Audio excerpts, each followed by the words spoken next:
Alrighty, what is going on, everybody? Welcome back to another CYPRX video breakdown. In today's video, we're going to be going into detail, talking about, again, this Digital Euro Association, CBDC.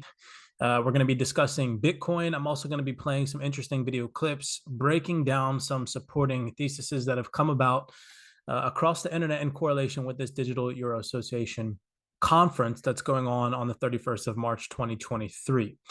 Very interesting connections. I told you guys I was going to make a video part 2 to this. This Digital Euro Association Shaping the Future of Money, Digital Money Conference, how there are a lot of links that lead you to other websites and pages and references that they utilize to build this Digital Euro Association webpage. Okay. And so taking your attention over to one of those links, just to start going down the rabbit hole before we jump into this video breakdown. If you enjoy in-depth videos like this, they do take time to make. So we would appreciate it if you would smash that thumbs up button. It does help boost the algorithm. We do appreciate it. And make sure that you are subscribed to the channel. With that being said, we're going to start here. Again, talking about CBDCs. We're going to be talking about how the government could potentially be utilizing these CBDCs in the future. And then I'm going to give you guys some video breakdowns from some of my favorite interviews that kind of support this thesis. And then we're going to go into detail on what's been happening in the banking sector recently. All right. So this article is in connection with this website, the homepage for the Digital Euro Association, Shaping the Future of Digital Money. And one of the links takes you to this website here, where it talks about central bank digital currencies, the battle for the soul of the financial system. It goes on to say, while the conflict is largely quiet and out of the public view, we are in the midst of an epic battle for the soul of the financial system. Central banks are thinking about whether they should substitute publicly issued digital currency for the bank-issued digital money that people use every day. How this plays out can profoundly reshape the financial system, as the Bank of England Deputy Governor John Cunliffe notes in a recent speech. Most people do not know this. They are unaware that when they pay for groceries, purchase a new phone, or renew software subscriptions, they are using bank-created digital money. Importantly, it is the central bank that provides the foundation that enables us to rely on this system. To do so, authorities credibly promise to convert certain bank liabilities into the means of exchange, the safe liquid instrument known as reserves. Under as many states of the world as possible, experience teaches us that this is something central banks committed to price stability can do under more states of the world than private actors. As Cunliffe puts it, we rely on this framework to tether private money to the public issued money by the state. It goes on to say, this is where this part of the document, again, in correlation with the Digital Euro Association, where they're mainly discussing central bank digital currencies and the evolution of the financial system. It goes on to say, nevertheless, central bankers are plowing ahead, often referring to motives such as payments efficiency, financial inclusion, and monetary policy implementation. We see two other important drivers. First, there is a desire to supplant cryptocurrencies like Bitcoin and head off the issuance of private monetary instruments. This means like replace, okay, like Libra. That's obviously by Facebook. But governments know how, from long experience, how to handle such private currencies when they become salient, impose either punitive taxes or an outright ban. We'll come back to that in just 1 second. Second, there is a fear of missing out. Central bankers want to make sure that if others issue CBDCs, that they can too, and without delay. In our view, this creates instability. In theory, an unanticipated event could trigger many central banks to mobilize their digital currencies within a short period of time so as not to be left behind. That's very interesting. Again, I don't think I have any more highlights from this. All right, so we'll go back and we'll refer back to what I have highlighted in purple for you all, where it first talks about supplanting cryptocurrencies like Bitcoin ahead of the issuance of private monetary instruments. Specifically talking about Bitcoin, when I get into a detailistic perspective of these interviews that I have for you today, pay attention to what one of the individuals has to say about Bitcoin potentially being a Trojan horse. And then in comparison to what it says here, impose either punitive taxes or an outright ban. So I want to take your attention to some recent developments. This came out March 9, 2023. I'm sure that you all are already aware of this, but in correlation with them predicting the future or telling us in detail what could potentially happen, this document was written in 2021. And again, it is connected to the Digital Euro Association shaping the future of digital money. So is it again connected to what's going to potentially happen in the future? The Biden budget proposes a 30% tax on crypto mining electricity usage. The tax would phase in out 10% per year over 3 years and covers electricity generated from both on and off-grid resources. And this article, again, connected to the Digital Euro Association CBDC implementation conference, right, talks about how they could supplement cryptocurrencies like Bitcoin by imposing punitive taxes or an outright ban, right? So there's one check mark, right? Another one, interesting to say the least, we come over here. This was a recent article that was put out 2 days ago. The SD governor urges 20 states to block legislation that bans crypto use as money, says it's a threat to our freedom.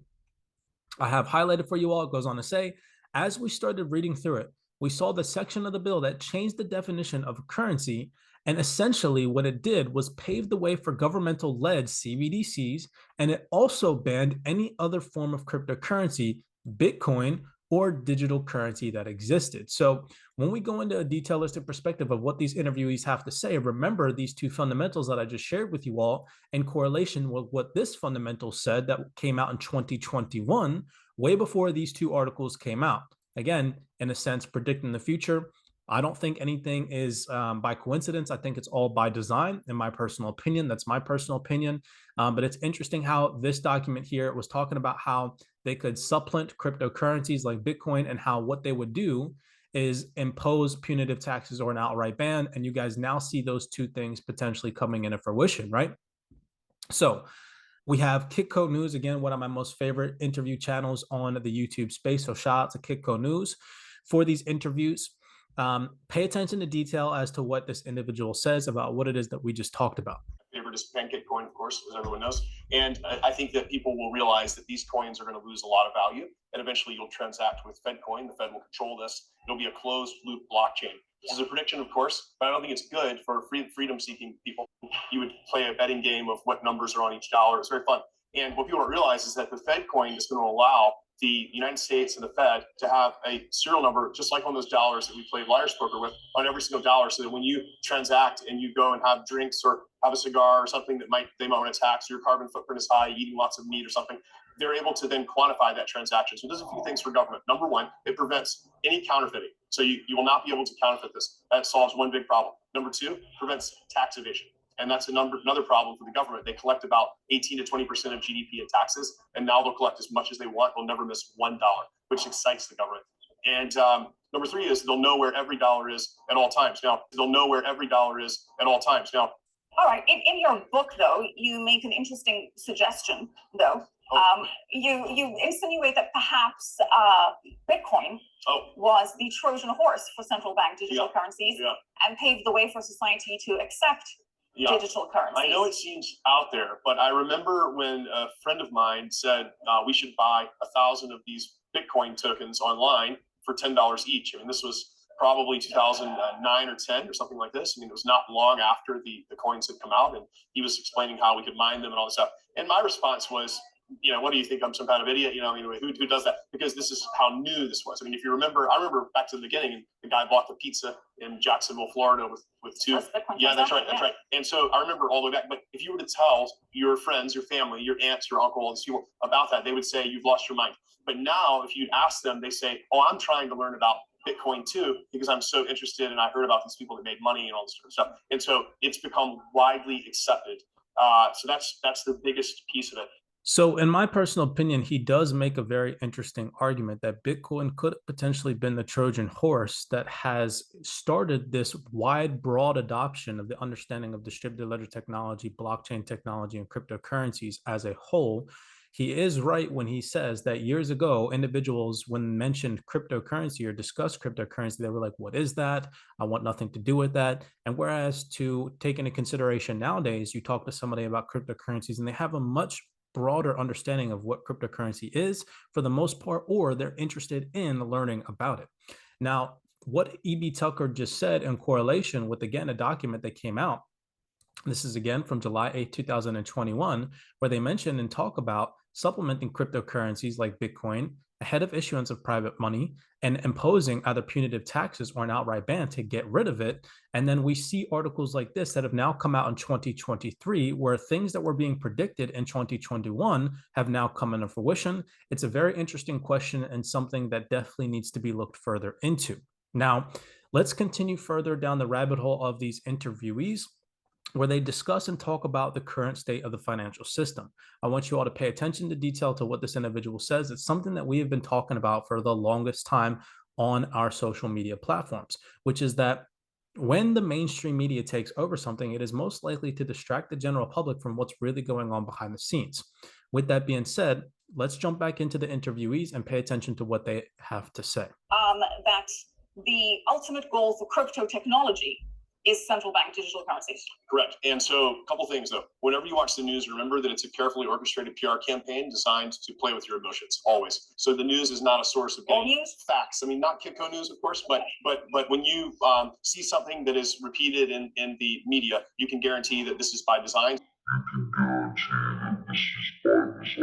Inspire fear. Why are the Federal Home Loan Banks raising $60 billion? And when you see Joseph Biden saying everything's fine, I think it's a quote by Bertrand Russell. Whenever you see a president say everything's fine, you know things are not fine. Whenever you see a president say everything's fine, you know things are not fine.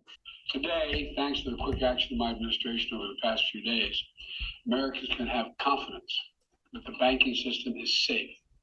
Your deposits will be there when you need them. Small businesses across the country, the deposit accounts at these banks can breathe easier knowing they'll be able to pay their workers and pay their bills.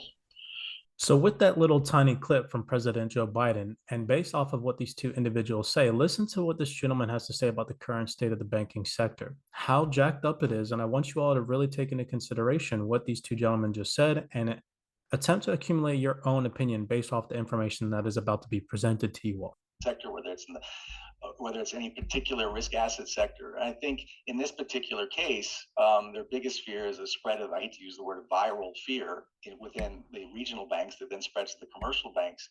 And so they've come up with some, over the weekend, the headlines change every 10 minutes, but they came up with some emergency measures. There is, as you said, the FDIC does insure bank deposits up to $250,000. But in the case of Silicon Valley Bank, 95.5% of those assets weren't covered by the FDIC. So then over the weekend, since Friday, they thought, well, the FDIC has this thing called the systemic risk exemption, where they'll go above their $250,000 cap. Even that was just a dent, given the massive amount of liquidity the bank needed. And then, of course, there was the infamous Bank Term Funding Program, the BTFP, which has eerie reminiscence of the TARP, or the Troubled Asset Relief Program, this new idea that $25 billion to come from the BTFP, which is really just a portion of the $38 billion at the U.S. Treasury's, it's called their Exchange Stabilization Fund, but it's $25 billion of that $38 billion. There are many who would argue, and I would argue that's probably not going to be enough. Mm-hmm. And then so that really is a Band-Aid on an open knife wound. And the question is, will $25 billion be enough to stave the contagion and stop the fears? I think it's questionable. What I'm seeing now is it's a blender of a lot of forces. Long story short, from my understanding, is that he's pretty much describing that there is not enough liquidity in the market right now to cover the losses that the bank just incurred from SVB particularly, and other banks that are going to potentially collapse in the future.